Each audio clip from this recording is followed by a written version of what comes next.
Hey, what's up, everyone? I hope you're doing awesome. So budgets can be super messy, overly complicated, and a pain to where you just have no interest in ever looking at them, ever working on them. And I can tell you it's a mistake. And if you've had that experience in the past, I'm sorry. I have too. And it sucks, right? Where you dread having to worry about why your numbers are where they are, how they get there, what's causing them to get there, and you just have to hold your hands up like you have no idea what's happening. It's infuriating, it's frustrating, but if you start to track what you're doing, how you're doing it, where it's going, and understand why it is the way that it is, budgets can actually be a joy to work on. I know that sounds like I can't believe I'm saying that, because who wants to sit there and just crunch numbers all day, but it's such an integral aspect of the facility manager's role, or chief engineer, whatever your specific title is, that really paints the bigger picture and allows you to speak much more intelligently on almost every aspect of your department, because you now understand every facet of what's going on and you can associate numbers to it. And if you don't know your job in numbers, you don't know it well enough. It's absolutely true. So not only is it your people, and their labor, but it's where their labor is being spent, it's materials, it's where the materials are being used, it's utilities, it's what's causing the utilities to be the way that they are, so on and so forth.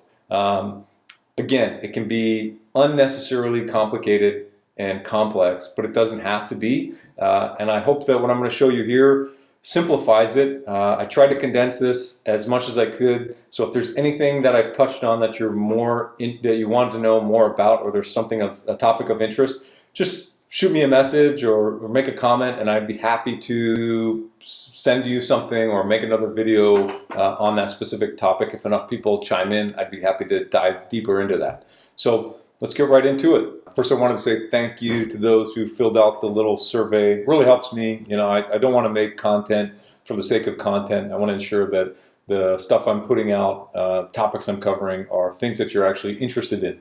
So thank you very much. It really helps give me direction on what's most important to you. Right into it. So there's not really a great place to start. So you can kind of go with this in no particular order. One of the very first things you can do, and one of the most simple things you can do, is simply to just do a data dump. Don't necessarily be worried about what you're putting on there. Just start to list out everything that begins to cost quarterly, annual, semi-annual, whatever it might be, right? So here's a great example. You just start making a list. You can say May maintenance, call it whatever you want. Again, don't be too held up on what you call it in particular. Just start dumping it out there, right? And as you can see right here, you can say location, notes, and the multiplier, and a cost. And so all that means is, you know, what is this for? Okay, this is for building 1, 2, 3, 4. What is it? It's an HVAC PM. I forgot to put, you know, cost here, but here is the cost. So this is going to be obviously in dollars. So you say, okay, it's $4,000 to service all of the buildings. Is this a quarterly? You multiply that by 4, right? Because you're doing that 4 times a year. And there's your annual cost. You simply just go down and just start listing everything that you have, right? And then that's going to help build your initial budget, just for services that you're doing, services that you're going to be doing in the future, etc. One way to start off with this, let's say you're starting with a zero-based budget, that you don't have one, you're the generator of this.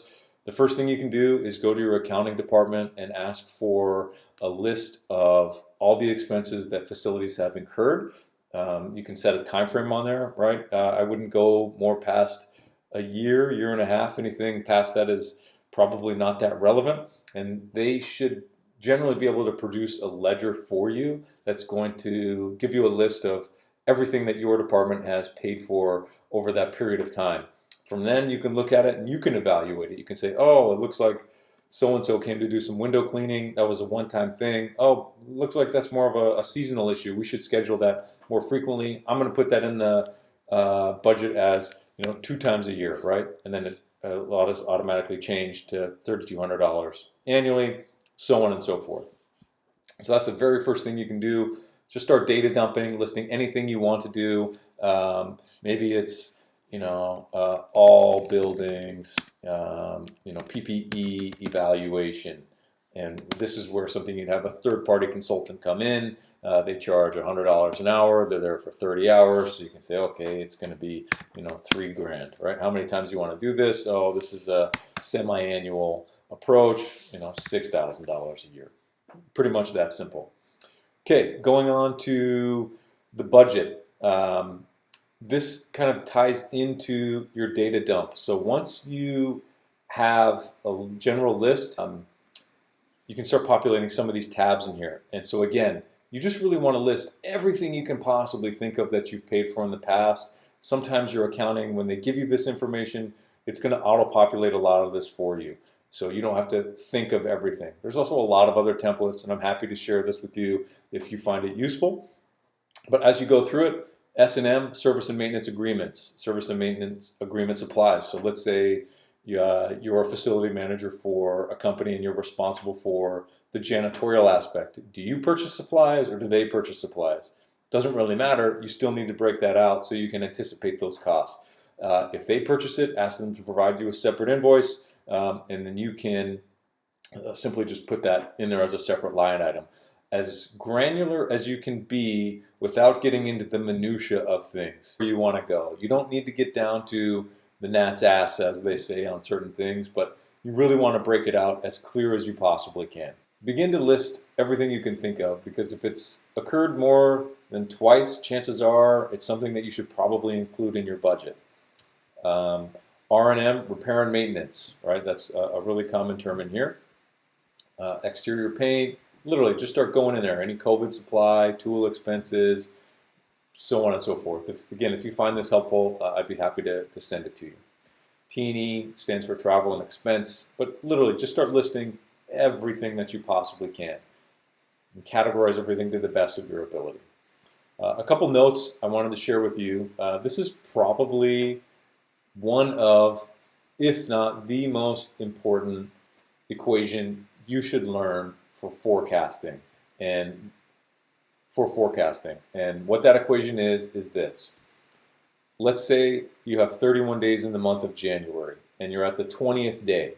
So you would then take 20 divided by 31 tells you you're at approximately 64% of that month. Okay?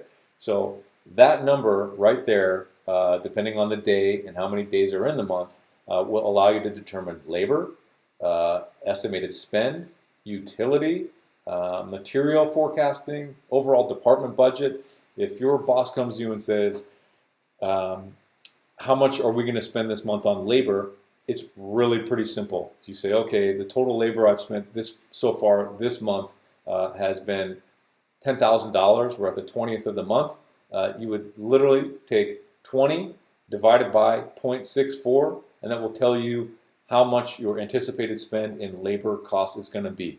Now again, this isn't exact, but it's really intended to help just forecast that out there. The same is true with materials on a project. Let's say that instead of a month, they can tell you, hey, we're at 64% complete. And how much have you spent on material? Oh, you've spent X amount of dollars. You can take that, divide it by that number again, and that's going to forecast that number for you. So I would learn this. It's going to really revolutionize how the way you're able to forecast, and it's really is that simple. And you can do it and almost apply it to everything.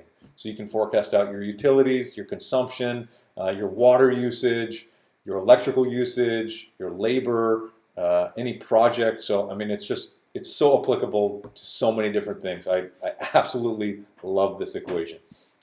Anytime you're asked in a budget to estimate the cost of something, and let's say you've actually obtained bids, it's safe to take that bid, multiply it by 1.5, because unless people pull the trigger on something immediately, something always changes, right? It's always going to be material shortage, it's going to be project changes, it's going to be scope change, whatever it might be. Multiply the estimated cost by 1.5, almost all of the time, if not 2x. When it comes to time estimation, if anybody ever asks you, I know this is budgeting, but if anybody ever pushes you for timing, pretty safe to just double the time that you've been given. If they say, oh, it's going to take 3 weeks for us to install this new electrical panel, I would say, oh, you know what, it's probably closer to double that. When it comes to dealing with anything that's bureaucratic, so if you're dealing with utilities, if you're dealing with the city, if you're dealing with any large entity, you're probably going to even want to triple that. I can tell you right now, one of the more recent projects we went to install a new meter head. They give us a lot of pushback. They say, oh, it's going to take up to 22 weeks to install this. And you're like, 22 weeks? Is this insane? Oh, and by the way, you might need to get a new physical address for this section of it. And you're like, what? Right? So there's a lot of unforeseen. So 3 times the length, 2 times the cost. It's really going to set you up for success because you never know what's going to come. Better safe than sorry. Let's move on to utilities.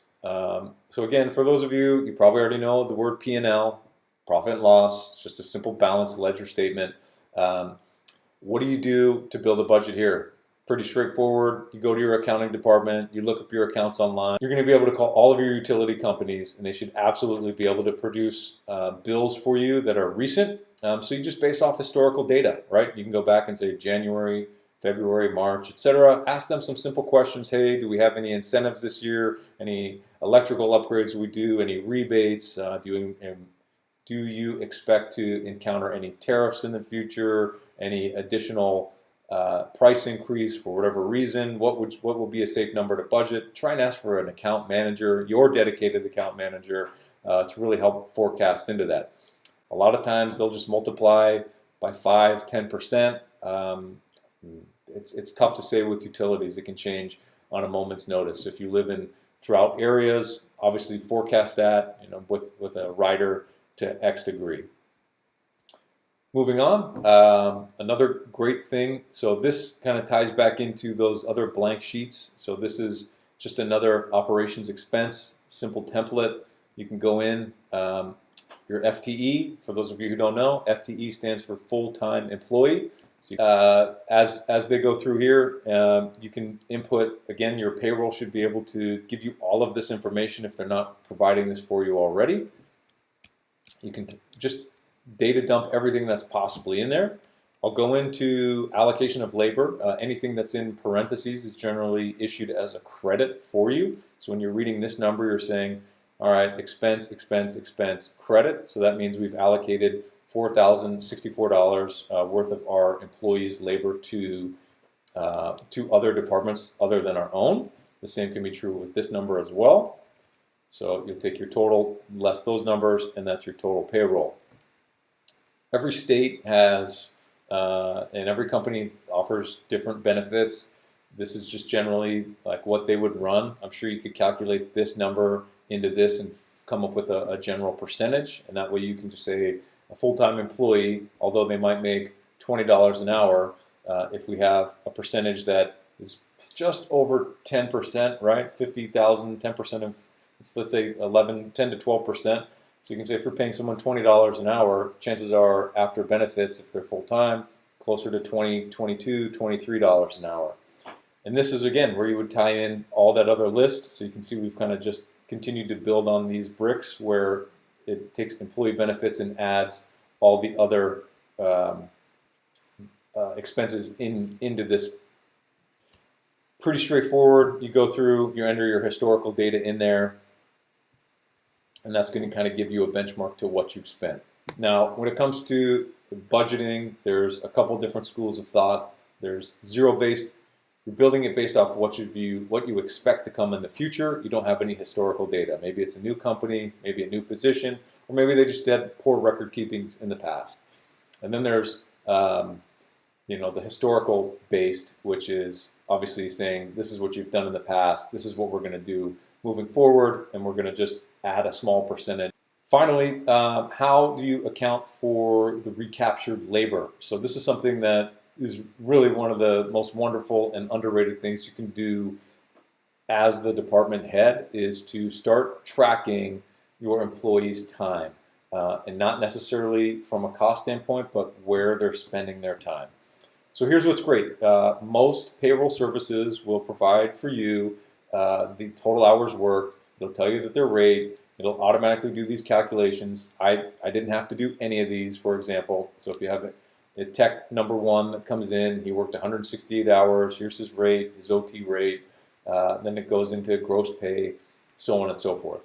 So this is really great because it provides the techs, their hours worked, any sick hours. It really just helps kind of put smaller pieces to the puzzle so you understand how many people on your team, what your overtime rates are, how many hours of overtime, vacation hours. Just really gives you the full picture so that you're just more well educated on your department as a whole. Great tool to have. You want to generate these reports as often as you can. Labor transfers. So once you have your team's time and you know how many hours they've worked, you're going to have to schedule pretty regular meetings with them, at least once a week. If you have supervisors on your team, you're going to have to pull them aside and ask them to meet with parts of your team as well, because chances are if you have a large team, you can't meet with everybody all the time.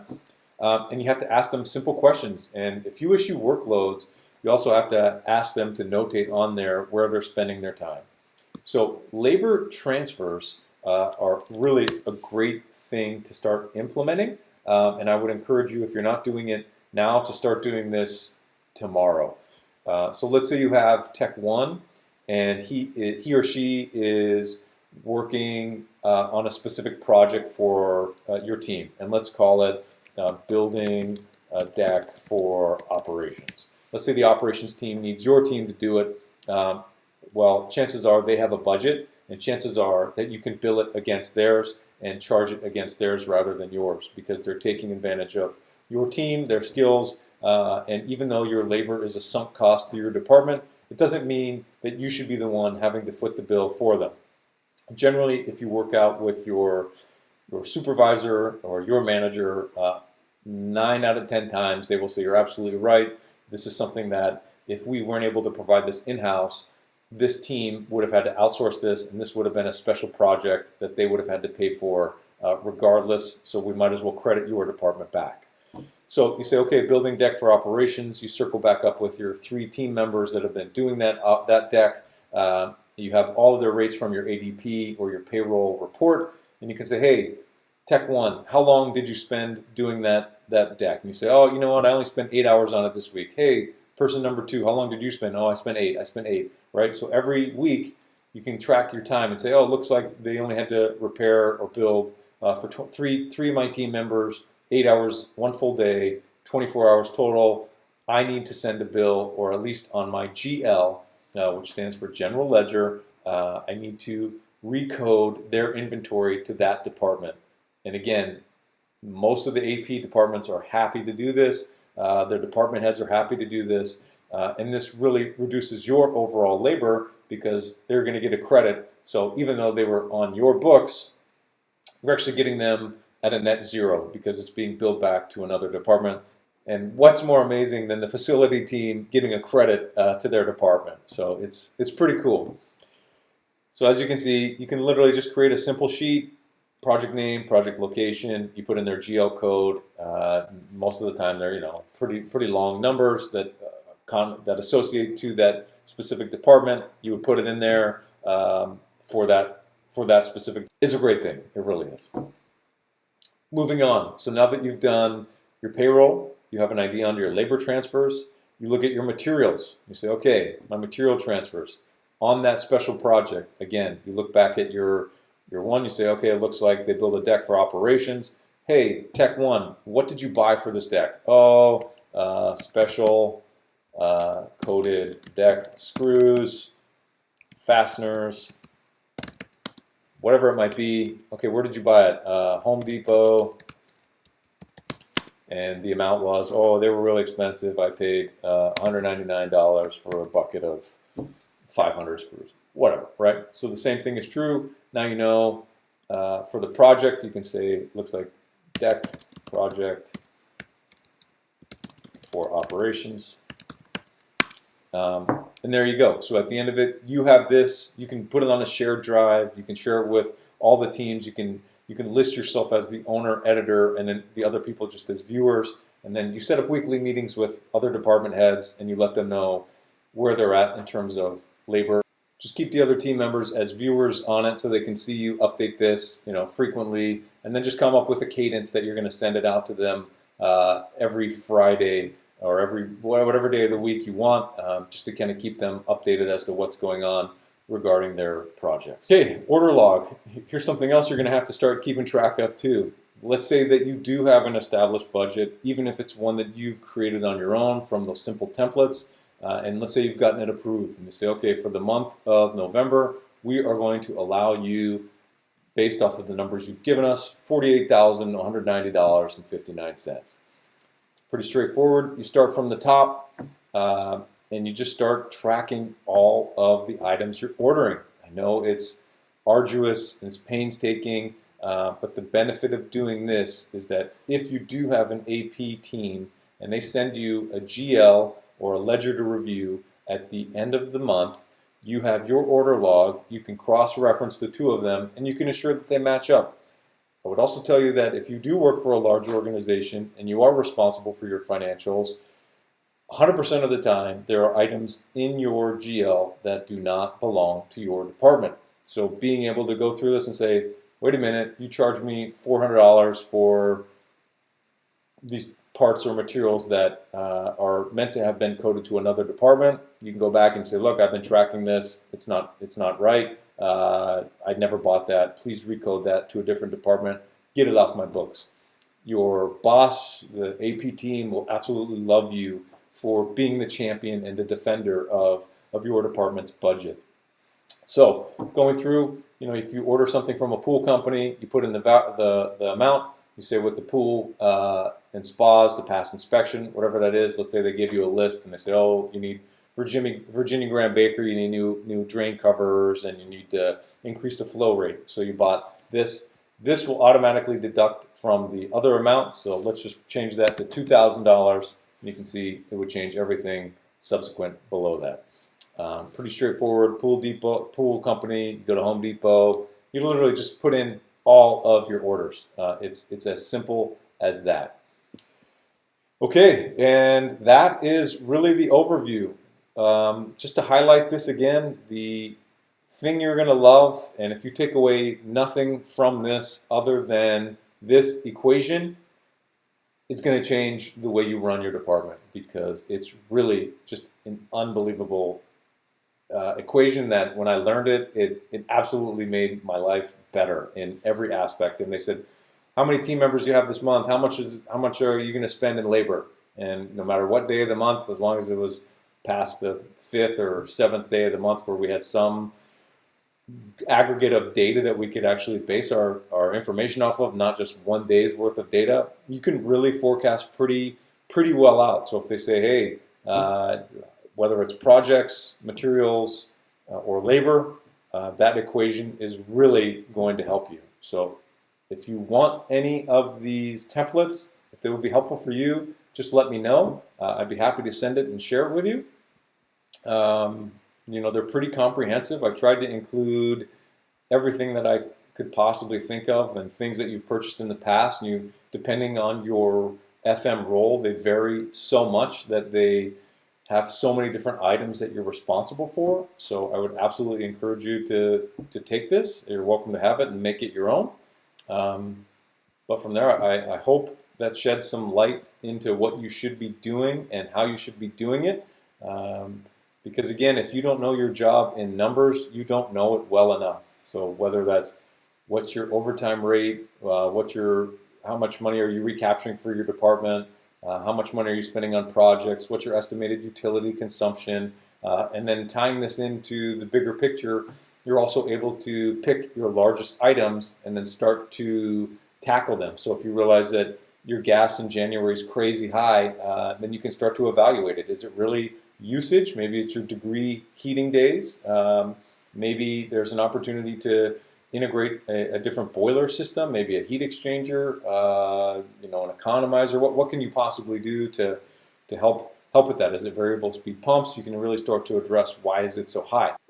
And then tying into your KPIs, your key performance indicators. A lot of bigger companies want to push for metrics that they want to ensure you understand your cost per kilowatt per square meter. Maybe it's your cost per decatherm per square foot. Whatever the specifics are, you're going to be able to understand it. And you're going to be able to put exact figures to it. You can say, my building is 1,000,000 square feet. It costs us $50,000 a month in electricity, $30,000 in gas. You can take those, divide it into it, figure out your square footage consumption, and really start to address a lot of these problems head on. It's also going to help you identify these anomalies that come in. Let's say your department says, hey, we just got an electrical bill for $30,000. And you say, wait a minute, that doesn't make sense. 10 months out of the year, it doesn't go above 22,000. What happened, right? And you can really start to ensure that what's actually happening is what they're saying is happening, and it's not just an error on somebody else's part, so you don't just passively overlook a bill that comes in. Well, thank you so much for making it to the end. I hope that wasn't that painful. I really tried my best to condense it down, but it's so important that you spend the right amount of time on this, because doing the legwork now is going to save you a considerable amount of hours at the end, and it's going to make your life so much easier. So thanks for sticking through this. It's really going to pay off. Again, if you took nothing away, take that equation. It's going to change the way you run your department. I swear, if you haven't already used it. And then from there, if there's anything else I can offer, it would be, don't overcomplicate it. Just put everything down on a simple sheet if you don't have a template, and just write the frequency next to it and the cost and do a simple equation, and that's going to give you a great start. So thank you so much for watching. Please like, subscribe, share, and I look forward to seeing you in a couple days. Have a great one.